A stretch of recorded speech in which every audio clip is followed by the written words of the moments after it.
caught my wife lying about working late. Turns out she wasn't alone. It all started with the little things, the late nights at the office that seemed to happen more frequently, the vague answers when I asked about her day, and the hurried phone calls she took in another room. My wife, Emma, had always been dedicated to her career, and I admired her work ethic. But over the past few months, something felt off. It was subtle, nothing I could put my finger on at first, but there was a shift. I tried not to read too much into it. After all, work can be demanding, and she had just gotten a promotion.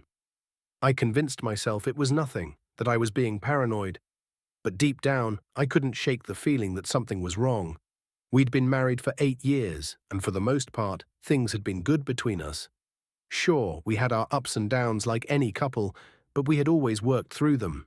Our relationship was built on trust. At least, that's what I thought. But now the foundation of that trust seemed shaky, and I couldn't ignore the nagging doubt that kept creeping into my mind. It all came to a head one night when Emma told me she'd be working late again.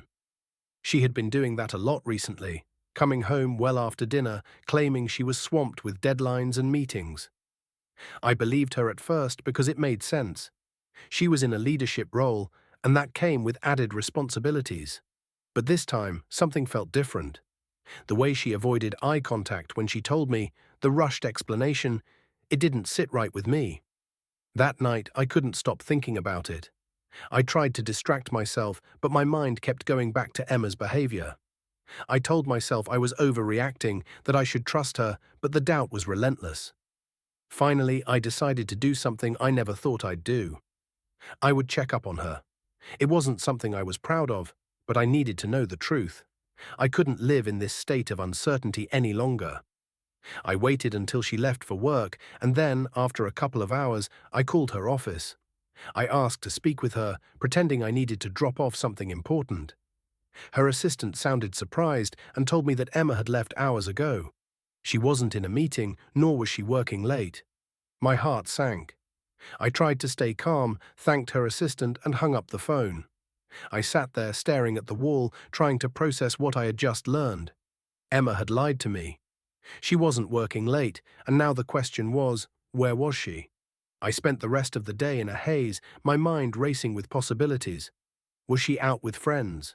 Was she trying to surprise me with something? Or was it something worse? As much as I wanted to believe it was something innocent, my gut told me otherwise. The doubts I had been trying to suppress for weeks were now screaming at me, demanding answers. That evening, I decided to confront her. I waited until she came home, pretending everything was normal. She walked through the door, her hair slightly disheveled, a faint smile on her face as she greeted me. "Long day," she said, setting her bag down on the counter. I nodded, watching her closely, trying to read her expression. I could feel the tension building inside me, but I didn't want to explode. Not yet. "How was work?" I asked, my voice as casual as I could manage. She hesitated for a split second before responding. "Busy. Lots of meetings. I barely had time to breathe." She laughed, but it sounded forced. Her smile faltered. "What do you mean?" she asked, her tone defensive. "I called your office today," I said, keeping my voice steady. "They said you left hours ago. So, where were you, Emma?" Her face went pale. For a moment, she didn't say anything, just stared at me as if trying to come up with an explanation. I could see the gears turning in her head, trying to find a way out of this. But there was no way out. I knew the truth, and she couldn't lie her way out of it. I was with a friend," she finally stammered. "We went for coffee after work. I didn't think it was a big deal, so I didn't mention it." "A friend," I repeated, raising an eyebrow. "Who?" She hesitated again, and that hesitation told me everything I needed to know. "Just a friend from work. You don't know him?" "Him?" I repeated, my voice rising slightly. "So you weren't working late? You were out with some guy, and you didn't think that was worth mentioning?"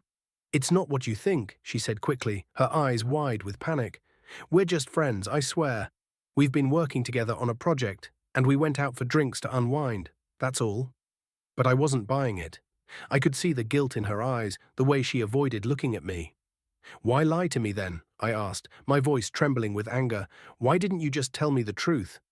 "I didn't think you'd understand," she said, her voice barely above a whisper. It's nothing, really. I just didn't want to make you feel uncomfortable. Uncomfortable? Was that what she thought this was about?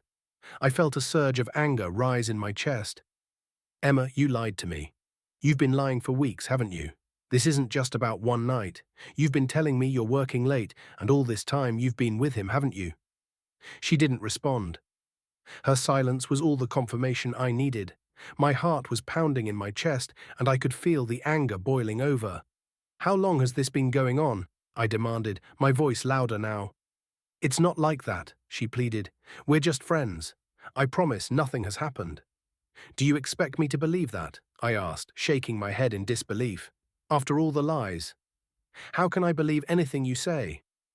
Tears welled up in her eyes, but I couldn't tell if they were tears of guilt or regret. I'm sorry, she whispered. I didn't mean for this to happen. I never wanted to hurt you. But you did, I said, my voice cold. You've been lying to me for weeks, sneaking around behind my back. Do you even realize what you've done to our marriage? She didn't answer. She just stood there, tears streaming down her face as the weight of her actions finally sank in. I wanted to feel sorry for her, to comfort her, but I couldn't. All I could think about was the betrayal, the lies, the nights I had spent alone, believing she was working late while she was out with someone else. That night I slept on the couch. I couldn't stand being in the same room with her, let alone the same bed. I lay there, staring at the ceiling, wondering how everything had gone so wrong. We had been happy once, hadn't we? We had built a life together, shared dreams and plans for the future. But now it felt like all of that was crumbling around us. The next morning, we didn't talk much. The air between us was thick with tension, and I couldn't bring myself to look at her. I needed space, time to figure out what I wanted to do next. Part of me wanted to believe her, to trust that nothing had happened, that it was just a friendship that had gotten too close. But another part of me couldn't shake the feeling that there was more to the story, something she wasn't telling me. Over the next few days, I kept my distance. I couldn't bring myself to confront her again, but I couldn't ignore the situation either. I started questioning everything, every late night, every excuse, every moment she spent away from home. Trust, once broken, is hard to rebuild, and I didn't know if we could ever get back to where we had been. Eventually, Emma came to me, asking for forgiveness. She insisted that nothing physical had ever happened, that it had been an emotional connection that had gotten out of hand. She swore that she loved me, that she wanted to work things out, that she was willing to do whatever it took to rebuild our marriage. But I wasn't sure if I could.